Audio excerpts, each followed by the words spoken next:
పేతురు యోహాను వెళ్తున్నారు. అయ్యా భిక్షాందేహి అంటే పేతురు యోహాను అన్నారు, అయ్యా వెండి బంగారం మా దగ్గర లేదు, కానీ నజరుడైన యేసు నామం పెట్ట లేచి నడువంటే ఆ కుంటివాడు లేచి నడుమారంభించాడు. శక్తి ఎక్కడ? యేసు క్రీస్తు ప్రభు వారి యొక్క నామం. దేవుని నామం ఎంత శక్తివంతమైన నామం తెలుసా? దయ్యాలు గజగజ వణికే నామం అది.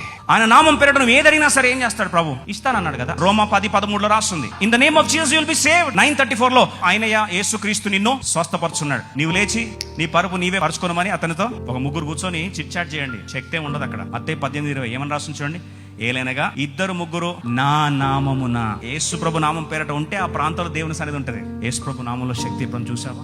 ఆచారం వేరు, ఉచ్చారణ వేరు, అనుభవం వేరు. అన్ని నామం కంటే అధికారం కలిగిన నామం, హెచ్చించబడిన నామం, ఘనమైన నామం, ఆ నామంలో శక్తి ఉన్న నామం, గౌరవించాల్సిన నామం. అద్భుతాలు జరుగుతున్నాయి, ఆశ్చర్యాలు జరుగుతున్నాయి, విడుదల కలుగుతుందా, ప్రార్థన, దేవుని సహవాసం అనుభవిస్తుంది. ఏదైనా సరే కేర్ ఆఫ్ అడ్రస్ ఒకే ఒకటి, యేసు క్రీస్తు ప్రభువారి నామం పేరట, అంతే.